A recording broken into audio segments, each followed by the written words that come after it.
Got Poison Pen in the building and Milani Rose. This is Hate Money Radio, people. The tape hate that you need in your life. 6 days a week, this is what we do. We are dedicated to supporting the underground as a whole, signed, unsigned, and indie. Milani, you said the most downloaded for movies, videos, magazines, etc. And Google. And Google, right? 800,000 Google hits. Aside from the BS video that they got running across the internet now. That was removed. I haven't seen you in videos or movies. Yeah. You know what I'm saying? So you've only had the pleasure of being downloaded either through a website or for photos somewhere. You know what I'm saying? Yeah, well, mostly photos, but then I also I've done a couple music videos. I did a Day 26 Since You've Been Gone video. I just did Little C's video, Let It to Big. Okay. You know, so I'm currently doing stuff, and especially I think now 2009 might be my biggest year. Yeah. Actually, I mean 2008 I was Webgirl of the Year, but 2009 it just started. It just started. 2 months in. Yeah, that's how big is year. Yeah, look at it. Like you already know. Like and that's because she made it to. She's 4'9" and she's talking about the biggest.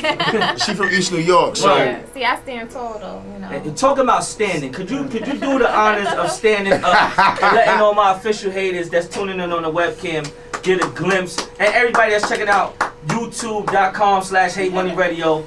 Check out Milani's frame.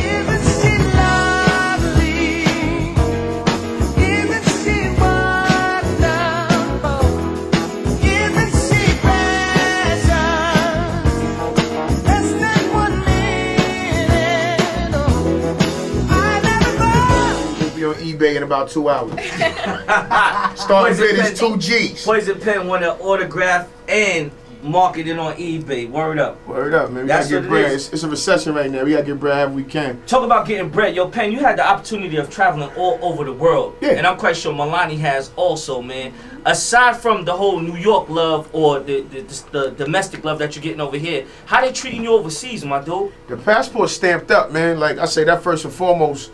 Yo, the love out of town, the love out the country, I should say, is like, honestly, man. And we in the X. This is where it originated. This is where everything like totally started at. Like, not even New York City. I'm talking about the Bronx, period. You know what I'm saying? Like, this is where it started at. So, like, if it wasn't for here, like, we wouldn't have nothing. Like, straight like that. You know what this building is? You ever heard of the Stardust Ballroom? Yeah. This is the building where it was. Oh, wow. I didn't know that. That's history. He went crazy, yo. Yeah. Slade was like, what? That's history. I mean, that's way before our time, but that's history. But no, I mean, as far as when you go out of town, when you go out to like Europe, you go to like the places like Hungary or Amsterdam, London, Spain, things like that, man. The love is like tenfold. You know what I mean? Kind of people come up to you and be like, I learned English by listening to your songs. You know what I'm saying? Like, English ain't even their first language, but yet they know every word to everything you've done. And like, it's really amazing how they come out and support and just give you that love. You know what I'm saying? So shout out to every country I've ever been to. Shout out to Christians in Norway. You know what I mean? I stopped the riot. You know what I mean? Jumped in the crowd. You know what I mean? And stopped like this 18 dude brawl and stuff off of Dolo. I had the pleasure of being in Oslo and Erringol over there in Norway. You know what I'm saying? Yeah. Oslo, the capital city over there. Oslo was really popping, man. Erringol was ridiculous. That's like Woodstock. They had a little situation over there. Yeah. Milani, you had the pleasure of going overseas also, right? Actually, no. Last time I checked for you, they told me you was in Europe. Word. No, you know I'm getting false information. You know, I said she was in Amsterdam Ave. You know what I mean? I got fans all over the world though, and you know what? Like, it's so crazy. I was doing a sign-in in LA, and these two women that came from like Yugoslavia, and they had like my poster, and they was like, I want, I need an autograph. Yeah. And they're like, I'm looking at them like, wow, they told me they traveled from that far just to come get an autograph. It was very, very. So they gonna be tight when they see pictures of my wife beater with your autograph. Man, for all y'all official haters just now tuning in, man, this is Hate Money Radio. We are dedicated to music, not underage drinking. Big shout out to YingyMusic.com, StolenDean.com, and SBakerMediaGroup.com. Y'all can log on to SBakerMediaGroup.com and check out a real interesting feature of Bedtyme 357 as the Spotlight DJ of the month for the month of February. My homegirl Mecca got a nice new project out in the street called Heat Coded Streets. Volume 1 is one of 3. She will be releasing a couple more in the coming weeks or months. So please log on to her website, sbakermediagroup.com. We have Poison Pen in the building, Brooklyn's very own, and Milani Rose, Brooklyn's very own, and my man Lil C's waiting in the lobby. While we was spinning the music, Milani Rose was trying to pull some real extra BS on the kid behind the scenes. I'm not going for it. It's not happening. Word up. Nah, you know, I was like, you know, you can autograph it for me and I can keep it. She want me to autograph my t-shirt that I gave her to that shirt to sleep in it. Look, she gave me the wink like, look, dude, I got him. Like she about to put the I got one tonight. Word up. Man, what would you argue? Are you gonna argue with her, Bet, or are you just gonna sign your name? I mean, No, come on now. Like, I'm pleading my case.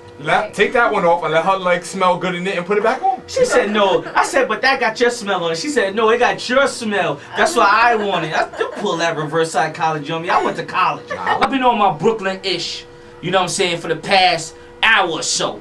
And I'm going to take it to the next level. Brooklyn at its extreme.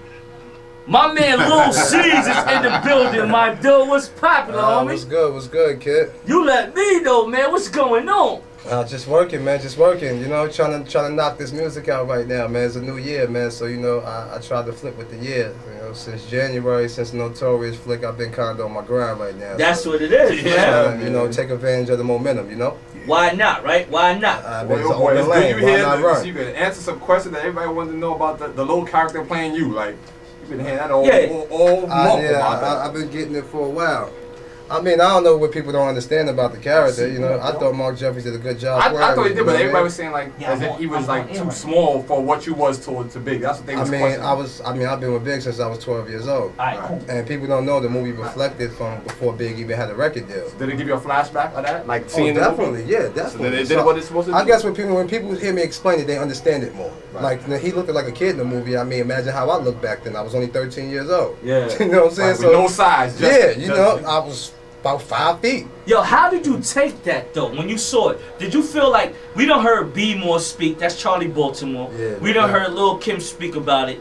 You know what I'm saying? We heard Faith Evans' version and we heard Miss Wallace's version of the whole thing. You know what I mean? How did Lil C's, the man, now present day, feel about how his character was depicted and how more of the obvious was put on other members of Junior Mafia than you, and you were probably the closest thing to Big, aside from one of those females, B. I mean, I don't trip about it. You know what I'm saying? Because at the end of the day, I'd be selfish if I wanted everything to be in the movie that I want. It's not my movie. You know what I'm saying? It's my man movie. You know, I'm blessed and fortunate just to be a part of something like that. Yeah, you know, that's history in the making. To have somebody actually play me over in the movie, you know, and I'm still very relevant and young. You know what I mean? Normal time when that happens, that person either deceased or older. You know what I mean? I'm still young and relevant. I'm 30 years old. You know what I'm saying? So I was blessed and fortunate of that alone. And this movie was told from his mom. So it's like, you know what I mean? I was just blessed just to have my input into it. You know what I mean? I didn't really trip about nothing. You know what I mean? I know what really went down. I know the real story, but it was hard to squeeze Big life into 2 hours. So we all sacrificed. You know what I mean? Right. And it's something that they got to make so people that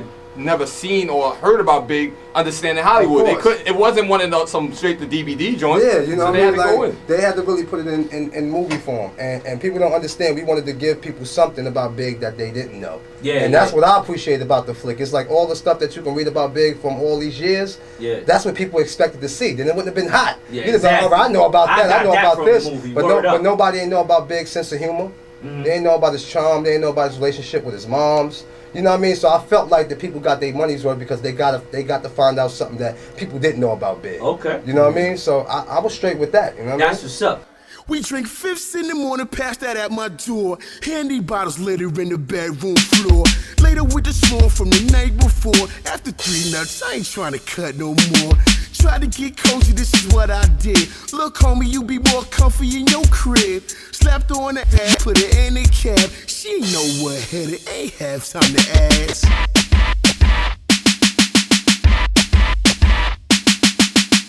You should drink some more Hennessy, motherfucker. Right.